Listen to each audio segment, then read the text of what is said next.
इस बुलेटिन के प्रायोजक हैं योगमणि इंस्टीट्यूट ऑफ नर्सिंग। नमस्कार, जबलपुर लाइव के इस बुलेटिन में आपका स्वागत है। मैं हूं आपके साथ आकाश। अब देखते हैं खबरें विस्तार से। जबलपुर के बैजनाथ नगर में गुरुवार की सुबह हुई कपड़ा व्यापारी की हत्या का खुलासा रांची पुलिस ने कर दिया है। पुलिस ने कपड़ा व्यापारी दीपक फूलमाली की हत्या के आरोप में उसके जीजा और भांजे को गिरफ्तार किया है। प्रथम दृष्टता हत्या की वजह पारिवारिक विवाद रही है।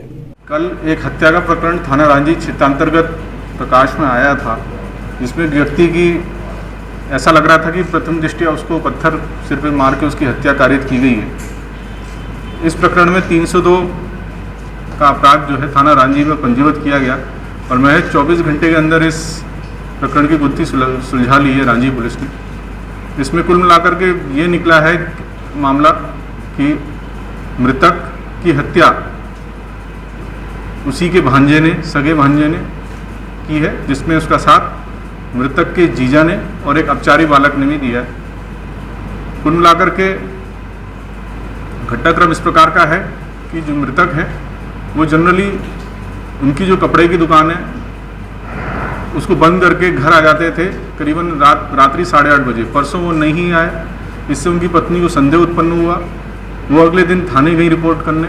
फिर कुछ टाइम बाद उनकी बॉडी भी जो है वो मिल गई।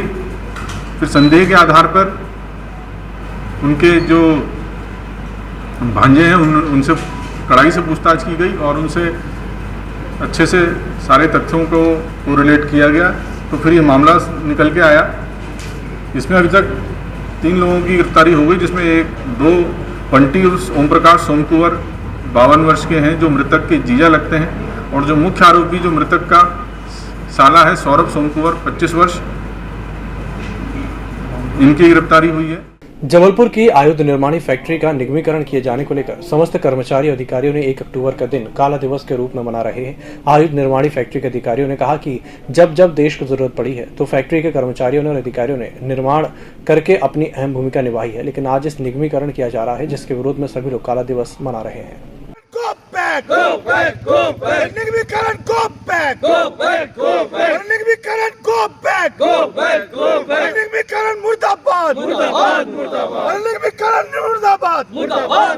रक्षा संस्थानों में निगमीकरण बंद करो। देश के तमाम सुरक्षा संस्थानों में कार्यरत रक्षा कर्मचारी एवं उनके परिवार के लोगों के लिए काला दिवस के रूप में मनाया जा रहा है, क्योंकि इस दिन ही सरकार देश के तमाम आयुध निर्माणियों को, सुरक्षा संस्थानों को पूर्ण रूप से निगमीकरण घोषित करने जा रही है।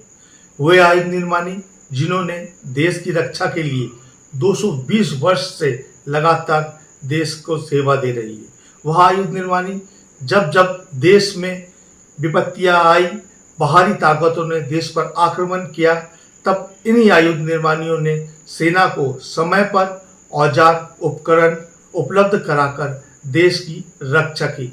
आज इन्हीं आयुध निर्माणियों का सरकार निगमीकरण करने जा रही है। All India defence employees federation निगमीकरण के सरकार के इस फैसले के विरुद्ध, EDSA कानून के विरुद्ध पहले से ही न्यायालय के शरण में है और हमें पूर्ण विश्वास है कि माननीय न्यायालय द्वारा हमें हमारे जायज मांगों के लिए उचित निर्णय मिलेगा। Yogmani institute of nursing, Jamdar hospital, Jabalpur. Nursing के क्षेत्र में करियर बनाने का सुनहरा अवसर।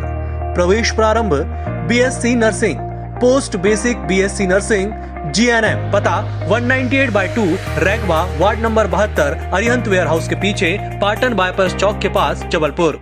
सन 1971 के युद्ध में पाकिस्तान पर भारत की ऐतिहासिक जीत के 50 साल पूरे होने जा रहे हैं। यही वजह है कि इसे भारतीय सेना स्वर्णिम विजय वर्ष के रूप में मना रही है। इसी सिलसिले में आज अमर जवान ज्योति से निकली स्वर्णिम विजय मशाल जबलपुर पहुंची, जहां ग्रेनेडियर रेजिमेंट सेंटर के कर्नल होशियार सिंह सेना ग्राउंड में स्वर्णिम विजय मशाल के रिसेप्शन सेरेमनी का आयोजन किया गया। दिल्ली से आई स्वर्णिम विजय मशाल का reception ceremony lieutenant colonel S Mohan ने रिसीव किया।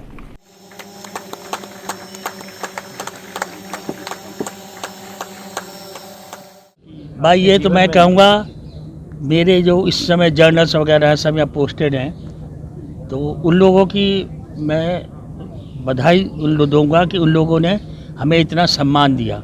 मुझे air vice marshal Mishra ji को और अपना एक कर्नल दीवान, जो कि हम लोग उस वॉर में वहाँ पर थे। जबलपुर में नगरपालिका द्वारा आज सीएमओ शैलेंद्र ओझा द्वारा अवैध अतिक्रमण तोड़ा गया। इस दौरान फरियादी ने बताया कि उनके पास निर्माण को लेकर स्टे ऑर्डर भी हैं, लेकिन उसके बावजूद भी यह निर्माण तोड़ा गया है।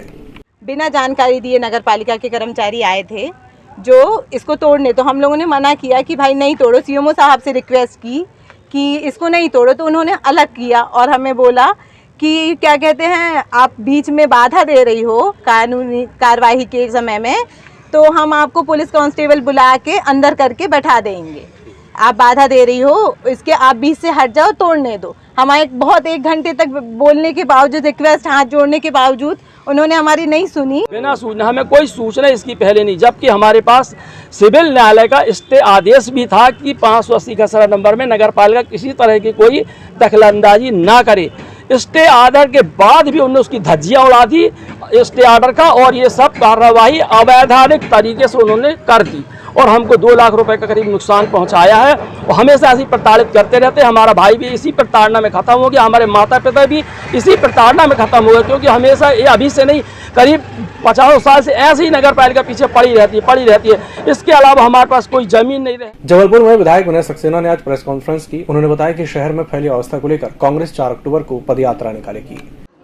एक जन अधिकार पदयात्रा का आयोजन कर रहे हैं, जिसका उद्देश्य जो है आम जनता के हकों को दिलाने का है।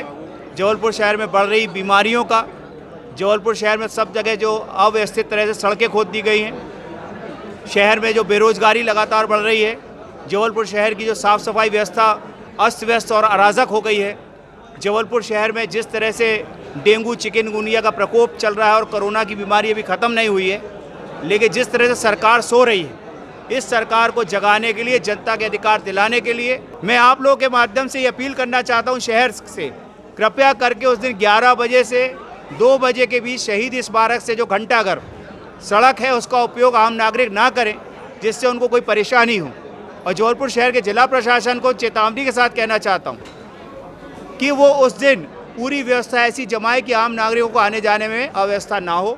इस बुलेटिन में फिलहाल इतना ही। इसी के साथ मुझे इजाजत, नमस्कार।